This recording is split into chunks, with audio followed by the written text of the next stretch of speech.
Muy bien, pensando en qué compartir, en la Biblia hay un pasaje que está en el libro de Josué, después lo vamos a buscar, capítulo 20, pasaje medio raro, que uno lo pasa desapercibido, y habla de 6 ciudades que fueron ciudades de refugio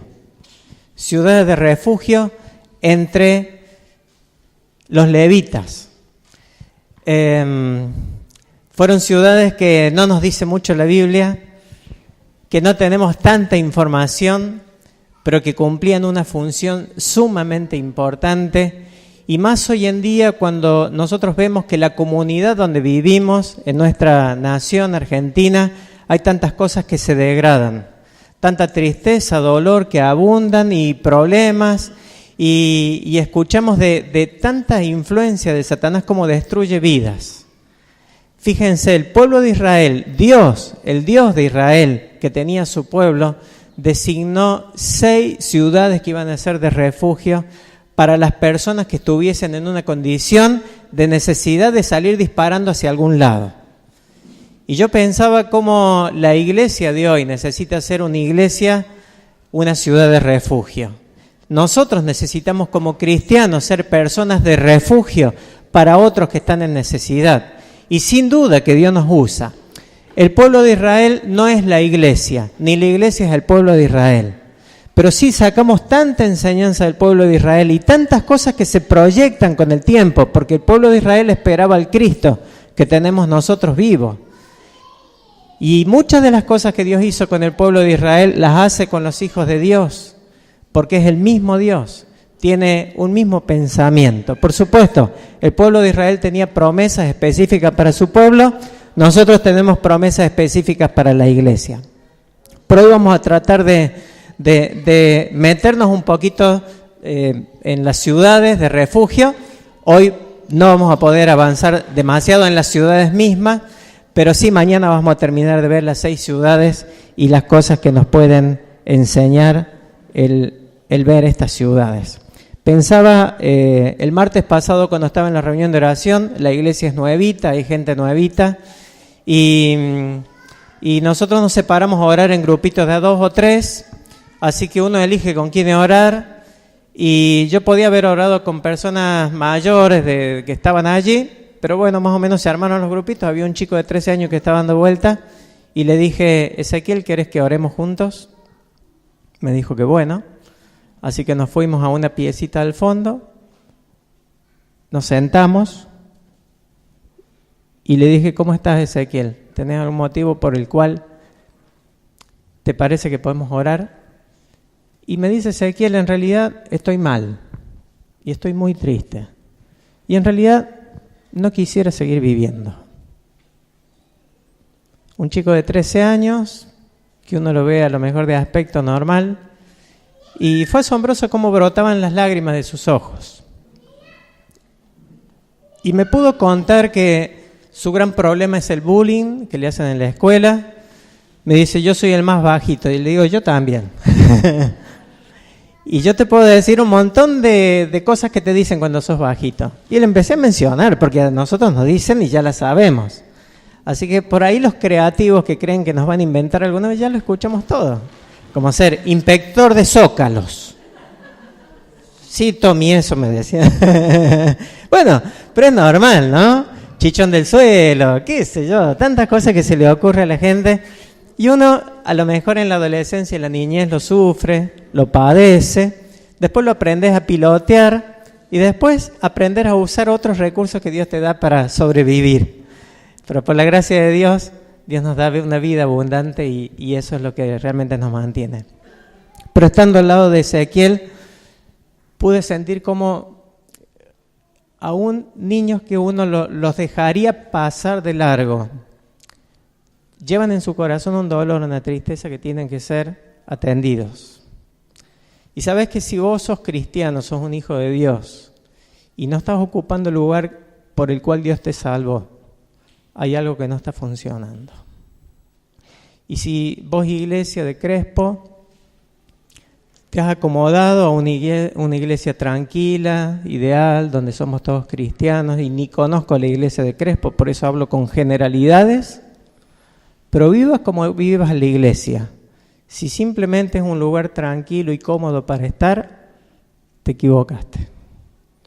Porque en realidad Dios nos llamó siempre para estar en actividad, y siempre para avanzar, y siempre para restaurar, para sanar, para estar al lado del afligido, para llevar el mensaje y la palabra de Dios. Por eso yo quisiera que en lo que podamos ver en estos días acerca de las ciudades de refugio, podamos juntos ver lo que el Señor nos puede estar indicando.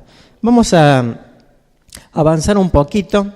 Las ciudades de refugio eran lugares donde Dios iba a refugiar justamente como un lugar de auxilio a aquellas personas que por algún motivo, sin querer, sin tener una intención, mataban a alguien.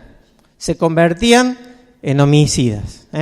Entonces esas personas, cuando cometían alguna de estas cosas, pero sin querer, tenían que salir disparando hacia algún lugar, y ese lugar se llamaba las ciudades de refugio. En Josué, capítulo 20, que vamos a abrir, vamos a leer un poquito, nos vamos a introducir en el tema, y vamos a hacer una pequeña introducción a esto. Porque, a ver, recién cuando oraba Miguel decía 40 años en el desierto, y eso es lo que pasó. Estaban en el desierto dando vueltas. Moisés fue el líder que Dios usó para conducir al pueblo, más que para conquistar, es para acompañar al pueblo a la tierra prometida. Solamente hubo 2 reyes que conquistó en el lado del este de la tierra prometida, y ahí cuando estaba por entrar, Dios le dice: Moisés, vos no vas a poder entrar a la tierra prometida. Y lo vio de lejos lo que Dios había prometido, y murió. Pero Moisés tenía algo, que había estado al lado de él, Josué, que estaba preparándolo para la otra etapa que seguía en la obra. Muchas veces en la iglesia de Dios hay distintas etapas que se van cumpliendo.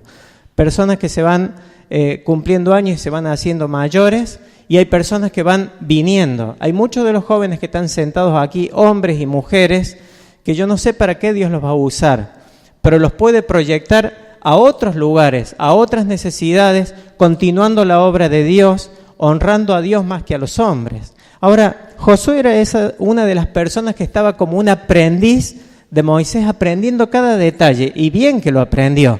Ustedes se acuerdan de memoria seguramente el versículo, los comienzos del versículo del capítulo 1 de Josué, y algunos más importantes o más sostenidos que los mencionamos es como ser: esfuérzate y sé valiente.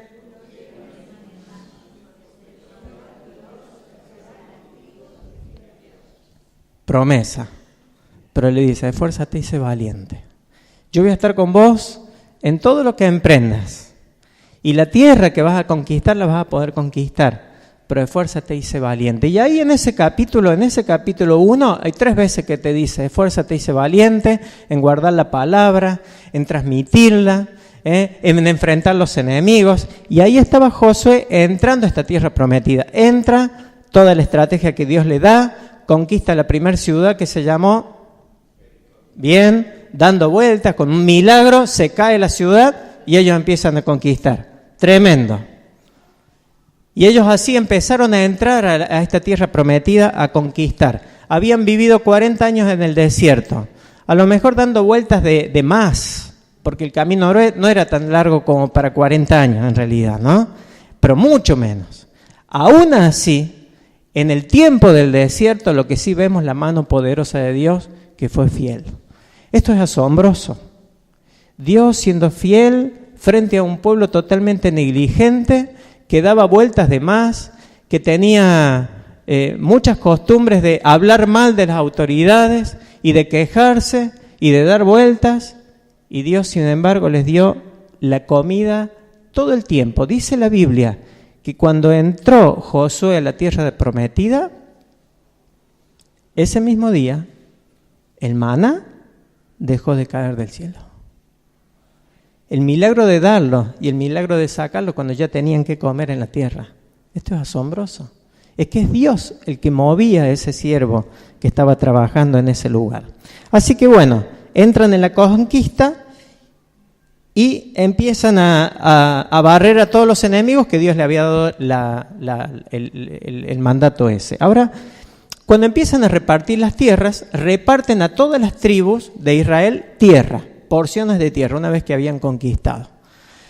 Había en realidad 12 tribus, pero a José, que tenía 2 hijos, se los contó como 2 tribus. Quiere decir que entre ellos había 2 y repartieron los 12 lugares, pero faltaba un lugar al cual Dios había designado que a los levitas no le dieran tierra. Los levitas era el pueblo que Dios había elegido como algo muy especial para cumplir un ministerio. Los levitas era la tribu a quien se le encargó que ellos hicieran todas las tareas del tabernáculo, de llevar el tabernáculo, de plantarlo, y después de todas las tareas del templo. De los levitas venía el sumo sacerdote, el sacerdote, o sea que toda la cúpula religiosa de Israel dependía en gran parte o en casi toda la conducción de los levitas. Y Dios le dijo que los levitas no iban a tener tierras, que simplemente de los lugares donde se habían distribuido las tierras, ellos mismos, sus hermanos, le iban a dar ciudades con sus ejidos. Los ejidos eran lugares públicos, pero donde podían tener sus ganados. Los levitas tenían que estar a cargo de los sacrificios y de todo lo que se hacía en el templo, de las ofrendas y de cuidar todo lo que correspondía a la relación entre el pueblo con Dios. El ministerio más importante que tenía un sacerdote o el sumo sacerdote, era de llevar las peticiones y las necesidades del pueblo hacia Dios, pero traer de Dios el consejo y la palabra para que el pueblo lo pudiera vivir. Ahora, era una función magnífica. Me imagino que algunos levitas se habrán quejado, pero yo lo mismo quiero tener mi tierra, porque somos quejosos. Pero era magnífico esta tarea que Dios le había encomendado a ellos. Miren, cuando nosotros vemos nuestra vida como cristianos, como hijos de Dios, en realidad nosotros también, en cierta forma, somos como los levitas. Porque Dios nos llama en el Nuevo Testamento que somos nosotros un pueblo escogido, real sacerdocio, nación santa. Somos personas que Dios ha puesto en el mundo, en la tierra, y como iglesia, porque formamos parte de una iglesia local, pero de una iglesia universal, Dios nos ha puesto para llevar palabras de esperanza, palabras de Dios al corazón de las personas que están oprimidas y que están tristes. Pero nos ha llevado también para que juntemos las peticiones de las personas para llevárselas a Dios y clamar por esas personas. Miren el paralelo. Ahora, cuando llegamos al capítulo 20 de Josué, yo quiero que me acompañen en esta lectura. Aquí dice, habló Jehová a Josué diciendo, habla a los hijos de Israel y diles, señalaos las ciudades de refugio de las cuales os hablé por medio de Moisés, para que se acoja allí el homicida que matare a alguno por accidente, y no a sabiendas, y os servirán de refugio contra el vengador de la sangre, y el que se acogiere a alguna de aquellas ciudades se presentará a la puerta de la ciudad y expondrá sus razones en oídos de los ancianos de aquella ciudad, y ellos las recibirán consigo dentro de la ciudad, y le darán lugar para que habite con ellos. Si el vengador de la sangre le siguiere, no entregarán en su mano al homicida, por cuanto hirió a su prójimo por accidente, y no tuvo con él ninguna enemistad antes, y quedará en aquella ciudad hasta que comparezca en juicio delante de la congregación, y hasta la muerte del que fuere sumo sacerdote en aquel tiempo. Entonces el homicida podrá volver a su ciudad y a su casa y a la ciudad de donde huyó. Entonces señalaron a Cades en Galilea, en el monte de Neftalí, Siquén en el monte de Efraín, Kiriat Arba, que es Hebrón, en el monte de Judá, y al otro lado del Jordán, al oriente de Jericó, señalaron a Béser en el desierto, a la llanura de la tribu de Rubén, Ramot de Galad de la tribu de Gad, y Golán en Basán de la tribu de Manasés. Estas fueron las ciudades señaladas para todos los hijos de Israel, para el extranjero que morase entre ellos, para que se acogiese a ellos cualquiera que hiriese a alguno por accidente, a fin de que no muriese por mano del vengador de la sangre, hasta que compareciese delante de la congregación. Miren, había todo un procedimiento para aquellas personas que habían matado a alguien. Tenía que ser por accidente, no a sabiendas ni con ninguna intención de matarlo, pero podía haber gente que matara. Y en algunos pasajes, porque hay varios pasajes que hablan de las ciudades de refugio, explica, como por ejemplo estaban dos juntos y alguien sin querer lo empujó y se desbarrancó la persona y se murió. Y el que lo mató habrá pensado, yo no tuve ninguna intención de matarlo, pero terminó siendo un homicida. Otro ejemplo que pone, sin verlo hizo caer una piedra sobre él. Y otro de los ejemplos que pone, salen a hachar dos personas juntas, estaban hachando una leña que se había roto, un árbol, un paraíso que se había huecado y lo tenían que hachar. Y estaban hachando, y mientras estaban hachando se salió el filo, la parte de hierro del hacha, y le pegó al otro y se murió. ¿Y qué tenían que hacer en ese caso? Entonces la ley de Dios estableció, porque él era muy sumiso a esto, Dios había dicho, Dios ordenó que no sea derramada sangre inocente sobre la tierra, para que te vaya bien. Ese era el encargo que Dios le había dicho a su pueblo. Ahora, en este caso, no había sido a propósito. Entonces, ¿Dios qué hace? Piensa en esas personas que están en gran necesidad, porque el que mata, imagínense, matar sin querer, el dolor que debe traer y el sentido de culpa y aparte de la persecución, porque también la ley permitía que el amigo, el familiar, el más cercano de la persona muerta podía vengarse. Así que Dios, ¿qué hizo? Estableció que hubiese ciudades que iban a pertenecer a los levitas. Los levitas le dieron en total 48 ciudades. 42 ciudades eran para que viviesen, pero había 6 ciudades que iban a ser designadas como ciudades de refugio. ¿En dónde? El que pasaba por esta situación tan angustiosa, tan triste, tan dolorosa, pudiese correr hacia esa ciudad y recibir la protección. Ahora fíjense algunas características de la ciudad de refugio. Una de las cosas es que la ciudad de refugio, como Dios la estableció distribuidas en la tierra, no distaban de la persona donde estuviese más de 48 kilómetros de ese lugar, no más de 50 kilómetros. En realidad, cuando alguien mataba a alguien y era perseguido, seguramente lo hacía rápido esos 50 kilómetros. Pero posiblemente se decía que en un día podían llegar, un día de mucho andar, podían hacerlo. Pero este era un detalle, no había más de 48 kilómetros a la ciudad más cercana, no más de un día para llegar. Otra parte de la escritura en Deuteronomio 19 dice, después si quieren lo pueden leer, que tenían que haber caminos de acceso a las ciudades de refugio. Estos caminos tenían que ser anchos. Los historiadores cuentan como que el camino tenía que tener 15 metros de ancho. Lo tenían los sacerdotes, los levitas, tenían que mantenerlos en buen estado estos caminos, porque la gente tenía que llegar sin obstáculos a ese lugar. Tenían que estar los caminos para llegar a la ciudad de refugio, porque había el afligido, podía llegar corriendo para encontrar un lugar donde recibía protección. Vamos uniendo, porque esto tiene todo un mensaje espiritual. Se quitaba toda obstrucción que pudiese ser tropiezo en el camino.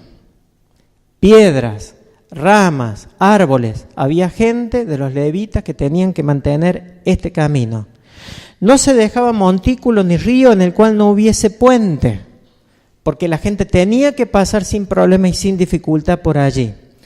En cada encrucijada de caminos había postes con las palabras refugio, para poder guiar al que desesperado iba corriendo hacia una de estas ciudades.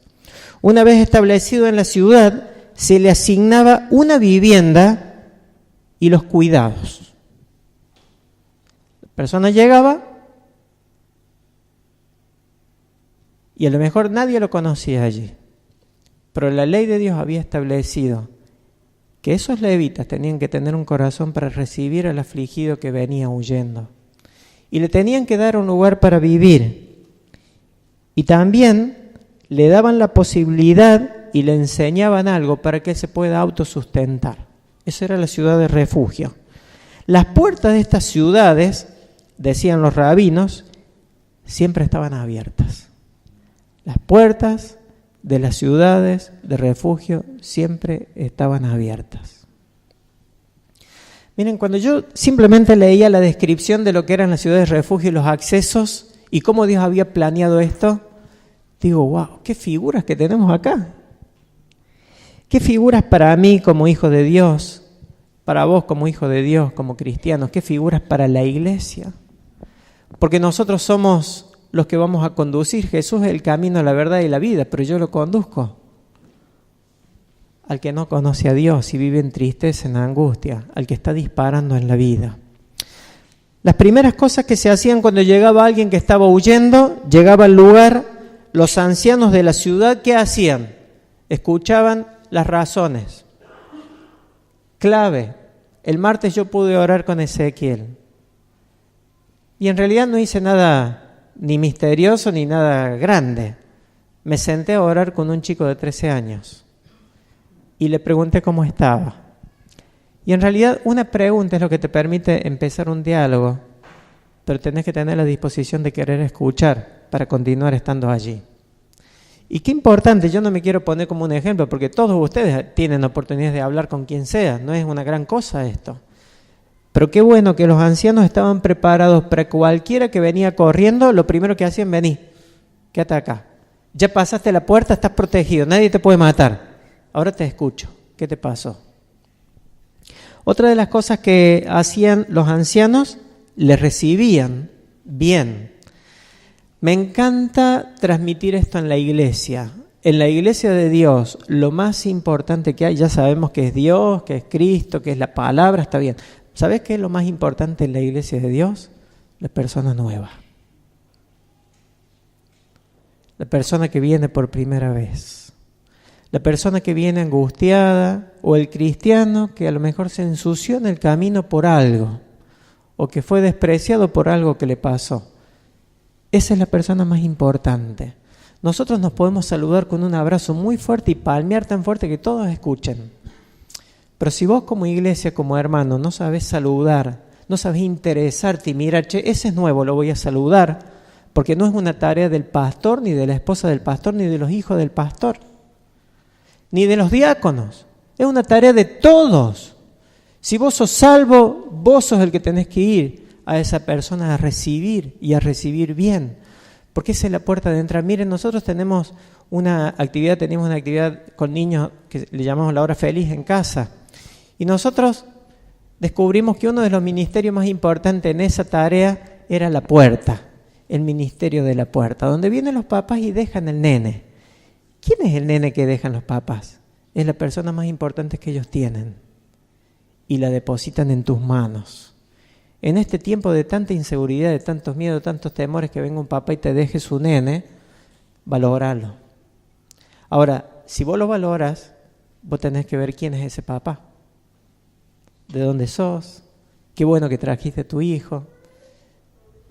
Y vas entablando una conversación, un diálogo amoroso, cariñoso, que a la larga es lo que permite que ese niño en no mucho tiempo va a estar acompañado por su papá también, porque va a encontrar que allí hubo un lugar.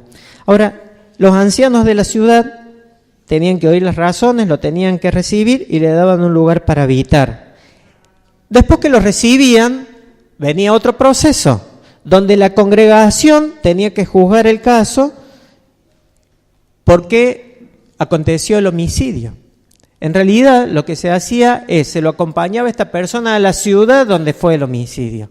Porque claro, los que sabían más o los que podían estar más informados si realmente había algo viejo, porque en ese caso sí estaba mal, si había una rencilla vieja o no, a ese lugar tenían que ir y ahí escuchaban las razones.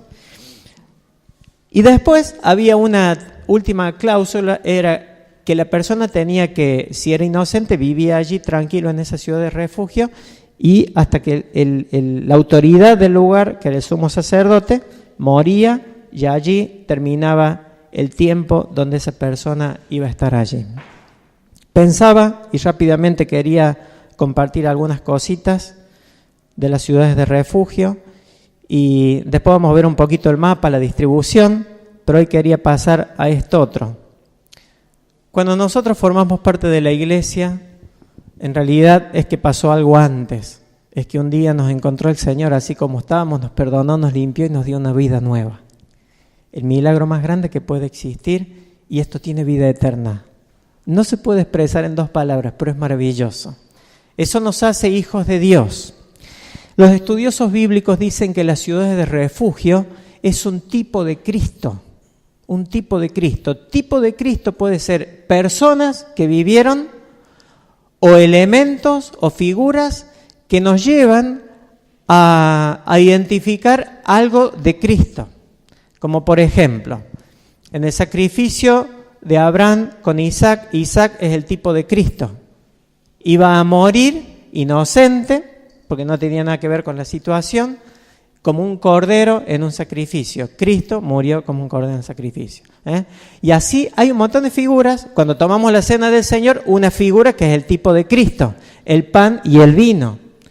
La Pascua, una figura de Cristo, el Cordero Pascual. Y tenemos muchas figuras. Dentro de eso, los estudiosos bíblicos dicen, las ciudades de refugio son un tipo de Cristo. Pensaba, si las ciudades de refugio son un tipo de Cristo, y yo soy parte de la iglesia de Cristo porque soy un hijo de Dios, y en realidad en la Biblia cuando uno revisa, hay una palabra que se llama cristiano, que dice que la primera vez que se le nombró a los seguidores de Dios como cristiano fue en la ciudad de Antioquía. Ahí fue el primer lugar. Ahora, cuando Pablo estaba con el rey Agripa y estaba persuadiéndole a que se inclinara su corazón a Dios, le dice, Pablo, por poco me persuades a ser cristiano. ¿Qué era un cristiano? Un seguidor de Cristo. Ahora, en realidad, la palabra cristiano significa pequeños cristos o imitadores de Cristo. Mira, si vos aceptaste a Cristo como Salvador y estás aquí, vos sos un seguidor de Cristo, o deberías serlo. Entonces, uniendo todo esto,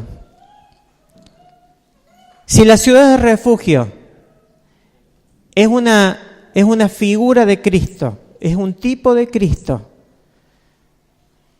¿Yo qué tengo que ver con Cristo? Soy un seguidor de Cristo. Y la palabra cristiano que está en la Biblia es pequeños cristos. La idea de Dios es siempre que nosotros sigamos a Cristo, imitemos a Cristo y seamos como Cristo. Entonces, fíjense, los pequeños cristianos o los que seguían a Dios era por una cuestión de afiliación. Ellos estaban afiliados a Dios de una manera muy especial y lo habían hecho por un regalo de Dios, como todos nosotros. Decía la Biblia allí en Juan 1:12, mas a todos los que le recibieron, a los que creen en su nombre, les dio potestad, el derecho de ser hechos hijos de Dios. Había una afiliación muy especial que se daba para que una persona pudiese ser salva y pudiese ser cristiano. Eran salvos por fe y podemos dar un montón de pasajes. La segunda cosa que había en los cristianos es que fueron afectados por Cristo. Eran personas afectadas por Cristo. Cristo estaba viviendo su ministerio público. Estas personas que conocían a Cristo se entregaban a Cristo y se convertían en seguidores de Cristo.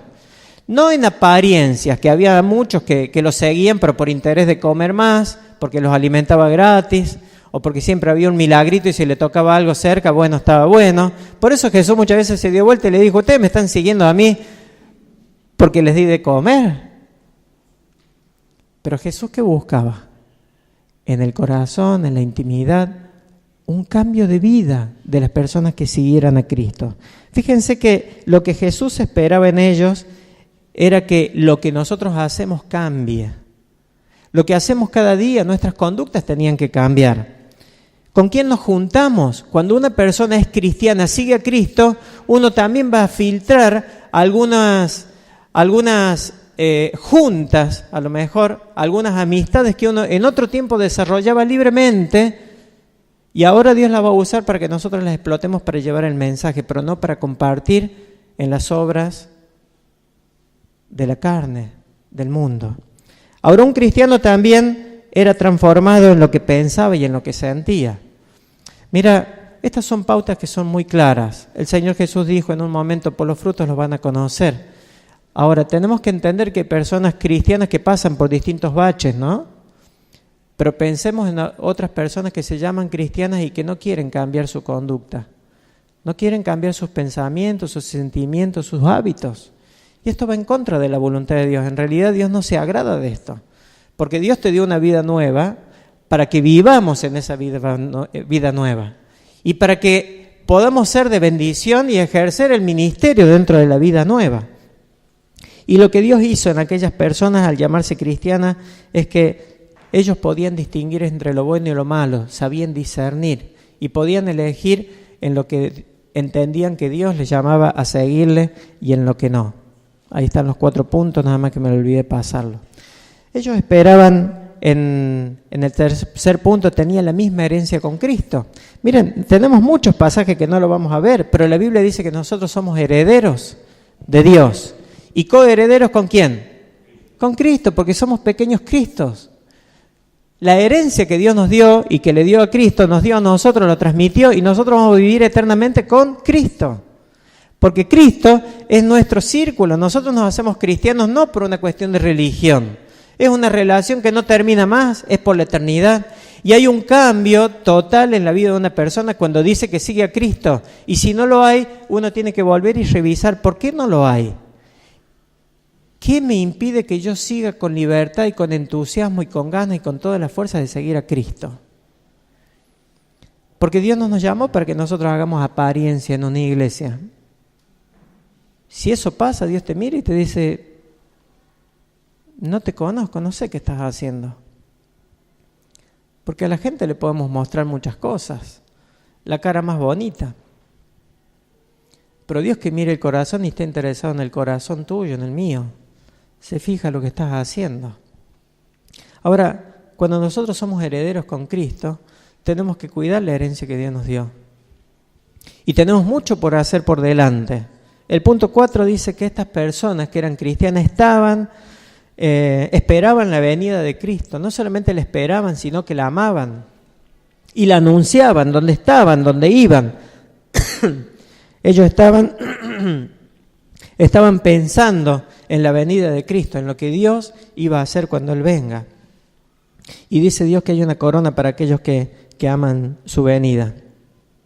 La pregunta sería, ¿qué es lo que el mundo ve cuando mira a los cristianos de nuestros días? Te pregunto, ¿qué es lo que el mundo ve cuando te ve a vos cada día?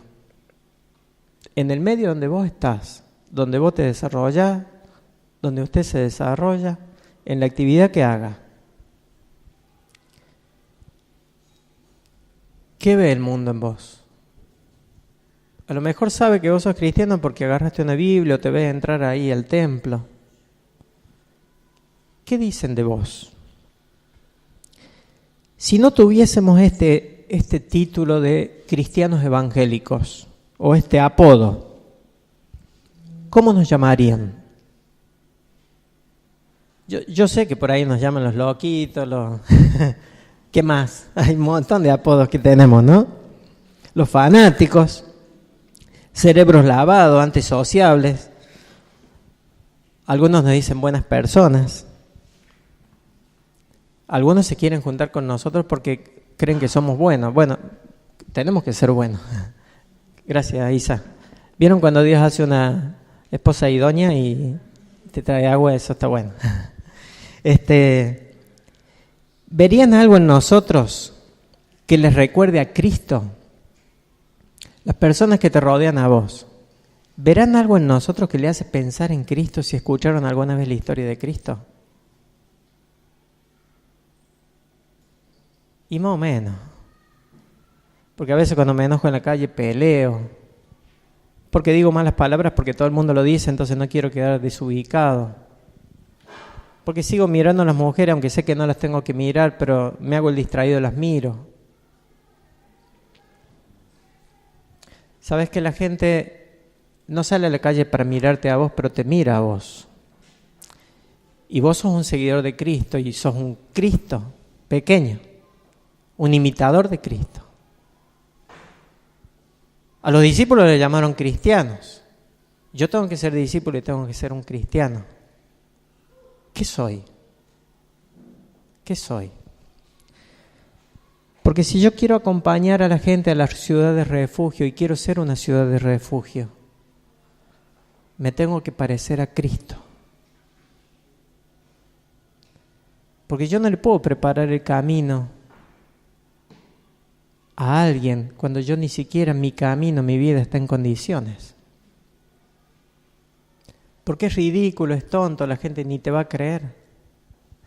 La gente hoy en día se convierte al Evangelio. Charlamos hace 3 días con una chica que viene con problemas y alguien le dijo que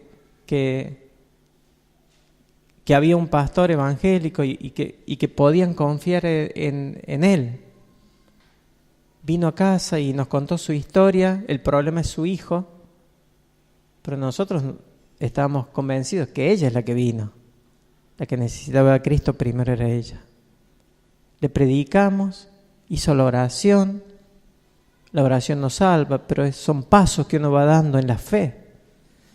Y ahora estamos con toda la expectativa de volver. Dijimos, no tendríamos que haber venido acá nosotros. Sí que lo dijimos. Porque a veces nos pasan cosas y uno quiere continuar con eso, porque son personas que Dios trae. Pero qué bueno cuando tenemos la oportunidad y lo podemos hacer. Porque Dios tiene el poder para salvar. Nosotros simplemente somos canales que tenemos que estar dispuestos a ser Cristos y a vivir como Cristo para mostrar a Cristo. Ahora fíjate que nosotros también somos iglesia. Hay una canción muy linda que dice somos iglesia. ¿La sabes, no, Joel? Somos iglesia. Es hermosa. Después apréndanla a cantarla. Fíjense, la iglesia tiene que tener cristianos adentro, si no, no es iglesia, porque Dios inventó un lugar donde estuviesen los cristianos. Es una comunidad de todos aquellos que aceptamos a Cristo como Salvador, comprada con la sangre de Cristo, lo que decía Joel, donde damos y recibimos conforme a las enseñanzas bíblicas. Damos y recibimos. En realidad, recibimos y damos, porque no podemos dar lo que no tenemos. Miren, muchas veces uno ha querido dar como cristiano. Yo tengo 53 años y me identifico con todos los que vivimos procesos a veces en la vida. A veces nos acostumbramos a transmitir las verdades de Dios y las verdades de Dios siguen siendo verdades de Dios aunque yo no esté bien. Pero vos mismo te das cuenta cuando querés transmitir una verdad de Dios para que impacte y vos adentro te mirás y decís, si yo no lo estoy viviendo, tenés que confiar en el Señor. Y yo no confío en el Señor porque tengo mis preocupaciones. ¿Sabes que el miembro de la iglesia es aquel que damos y recibimos conforme a las enseñanzas de Dios y estamos ocupados activamente en cumplir ¿qué? La gran comisión que Dios dio para la iglesia, dando gloria a Dios, amando, adorando y sirviendo a Dios en donde nosotros estamos. Esto es la iglesia. Ahora Dios puso ciudades de refugio.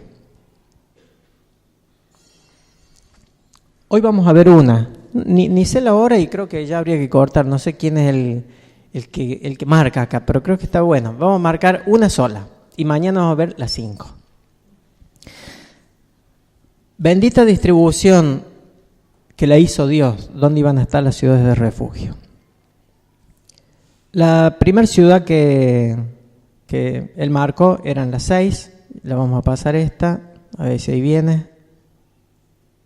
Ahí está. Sedes. Así se llama la primera ciudad de refugio que estaba mencionada. Miren, lo que me asombró, y después, bueno, busqué en otros comentarios y en realidad te das cuenta que vos no estás descubriendo nada, sino que está en la palabra. Esta palabra tiene un significado en hebreo.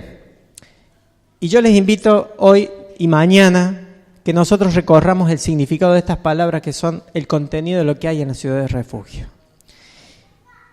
Y sedes significa un santuario, un lugar santo.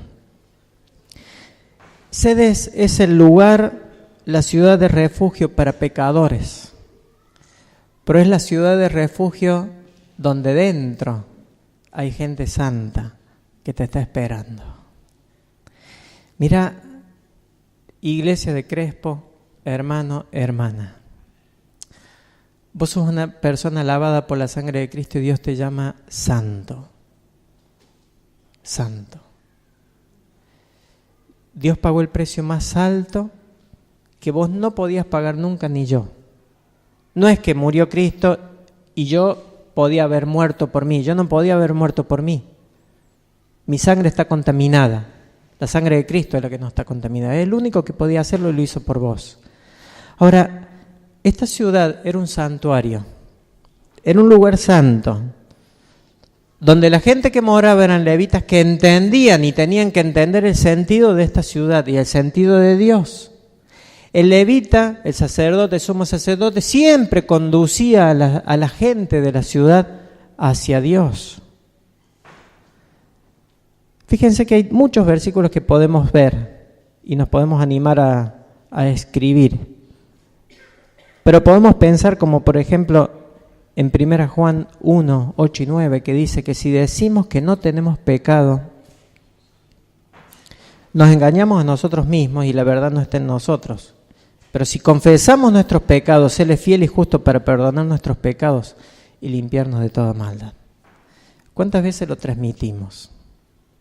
Y qué bueno, porque el pecador que viene corriendo, porque lo persigue la culpa, lo persigue el mismo daño que hizo, la tristeza, el dolor, la angustia, tiene que caer en los brazos de alguien que pueda perdonar. Y en esta ciudad de refugio de la santidad es donde va a haber alguien que le va a transmitir que Dios es el perdón. La persona que pasaba a la puerta de esa ciudad entraba y ya estaba aliviado. Y era cuidado y protegido.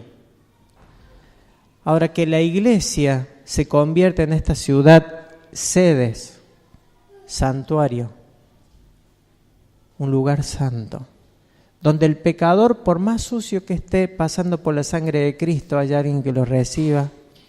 Pero mientras tanto en el camino que va a esa ciudad de refugio está allanado y está libre y está visible y está anunciado que hay un camino de perdón y de restauración para llegar a disfrutar de la santidad. Juan lo dice para aquellos que ya hemos caminado en los caminos de Dios y lo dice de esta manera: hijitos, estas cosas os escribo para que no pequéis. Pero si alguno hubiere pecado, abogado tenemos para con el Padre a Jesucristo el justo. Yo como hijo de Dios, vos como hijo de Dios, nosotros como iglesia, tenemos que ser la iglesia amorosa que abraza aún al que cayó. Tanto daño que se ha hecho a través de la iglesia, a través del legalismo, a través de la rigidez no bíblica ni espiritual, porque entiendo que tiene que haber una rigidez a la palabra de Dios. Pero qué bueno cuando hay hermanos, hay hermanas dispuestos a abrazar al hermano, a la hermana que cayó, que pecó, que se equivocó, y ayudarlo a levantarse y conducirlo por ese camino hacia esa ciudad hasta que pase la puerta y pueda estar allí un tiempo viviendo en ese lugar que le van a dar y lo van a acompañar. Mira, me encantaría que todas las iglesias que hubiese en el mundo fueran ciudades de refugio. Y en realidad siento en el corazón la tristeza de ver cómo la iglesia se desvirtuó.